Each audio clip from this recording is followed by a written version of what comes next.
उत्तर प्रदेश विधानसभा चुनाव 2022 इस समय चल रहे हैं और इसी सिलसिले में मैं मौजूद हूं बाराबंकी शहर की दरियाबाद विधानसभा सीट में। हमारे साथ बातचीत करने के लिए यहां के प्रत्याशी रितेश सिंह जी हैं। आइए उनसे जानते हैं यहां के स्थानीय मुद्दे। सर, सबसे पहले तो आपका स्वागत है हमारे साथ बातचीत करने के लिए। यहाँ हमने जितना देखा है अपने रिसर्च में, यहाँ आपका जो भी विधायक रहे हैं, टोटल 26 साल यहाँ के आप विधायक रहे हैं, मतलब पिताजी राजा साहब। अब उनकी अभी हाल ही में उनकी मृत्यु हुई, डेथ हो गई।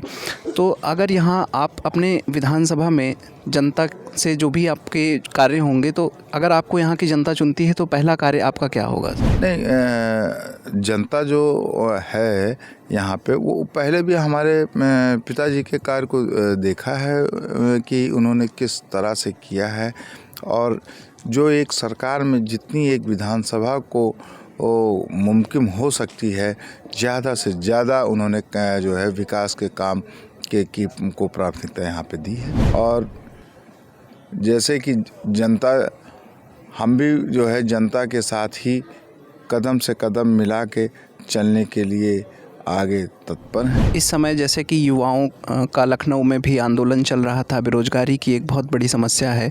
अगर आपको यहाँ की जनता विधानसभा भेजती है तो युवाओं के लिए आपके कार्य क्या होंगे? युवा बेरोजगारी पर आपका क्या कहना होगा? देखिए, हम तो निर्दलीय लड़ रहे हैं और जाहिर सी बात है कि जो भी गवर्नमेंट बनेगी, ये जो भी मुख्यमंत्री बनेगा, हम अपने उन नौजवान भाइयों के लिए, वो जैसे हमसे जो भी मांग डिमांड करेंगे, हम उनके हक के लिए और उनके सम्मान के लिए लड़ेंगे। ये एक, जैसे अभी आपने देखा कि किसानों का एक आंदोलन चल रहा था, 1 साल से ऊपर अधिक समय तक चला, बाद में सरकार को उसको वापस लेना पड़ा। ये भी एक किसानी क्षेत्र है। आप जैसा कि यहाँ बाढ़ भी बहुत ज़्यादा आ जाती है, तो बाढ़ से कैसे राहत दिलाएंगे और उन किसान भाइयों के लिए क्या करेंगे? नहीं, बाढ़ से राहत के यहाँ पे कार्य पहले से भी होते चले आ रहे हैं और लगातार हर वर्ष होते रहे हैं। ये रहा है कि कभी कम और कभी ज़्यादा रहता था, क्योंकि जब यहाँ बारिश बहुत होती थी और नेपाल का पानी भी आ जाता था, तब ये ज़्यादा प्रभावित एरिया हो जाता था। जब बारिश की कम होती थी और नेपाल पहाड़ से पानी जब कम आता था, तो यहाँ पे थोड़ी राहत रहती थी। और यहाँ पे भी हम लोगों ने, आप समझिए कि जितनी भी बाढ़ से ग्रसित जो एरिया है, वहाँ पे आप समझिए कि हर राशन की पूरी व्यवस्था हम लोगों ने की थी। मैं दवाइयों की व्यवस्था, मैं जनता को वहाँ पे रहने के लिए, रुकने के लिए तिरपाल वगैरह का, और जो भी बंधे साइड में ऊपर जहाँ पे पानी का बहाव कम लगता था, वहाँ पे रुकने की सारी व्यवस्था होती थी। हमने तो बाढ़ केंद्र भी बनवाया। अगर आप विज़िट करेंगे तो आप देखेंगे कि कमियार के पास में हमने एक वहाँ पे बाढ़ राहत चौकी भी बनाई थी, क्योंकि बाढ़ यहाँ बहुत टाइम तक नहीं रहती है। उसका एक बहुत ही कम 1 महीने के, 1.5 महीने के आसपास प्रभावित रहता है, एक से ज़्यादा 1.5-2 महीने के आसपास में।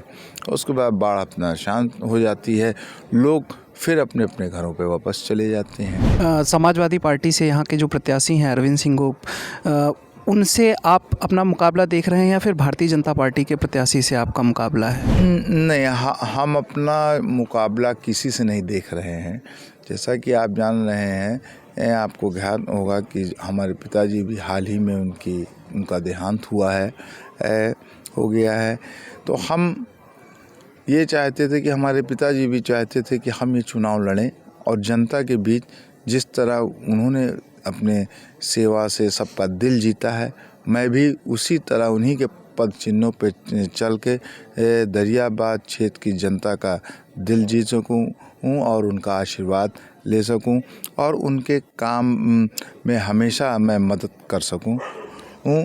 इसलिए मैं नहीं मानता हूं मेरे सामने कोई पार्टी या कोई चुनौती है, क्योंकि निर्दलीय मेरा एक अपना लड़ने का एक अलग विकल्प इसीलिए मैंने जनता के सामने रखा है कि आज जो मैं हूँ, तो मैं वो आपकी बदौलत हूँ। क्योंकि कोई भी विधायक हो, एमपी हो, अगर उसके ऊपर उसकी जनता का आशीर्वाद और विश्वास नहीं है, तो मैं नहीं समझता हूँ कि वो आगे चल पाएगा इस राह पे। तो आपने देखा हमारे साथ रितेश जी थे और राजा साहब यहाँ से मंत्री भी रहे हैं समाजवादी पार्टी सरकार में, 26 साल तक लगातार विधायक रहे हैं और जनता की उन्होंने काफ़ी सेवा की। वीडियो जर्नलिस्ट विनय के साथ मैं आलोक दीक्षित, द मिलियंस वॉइस।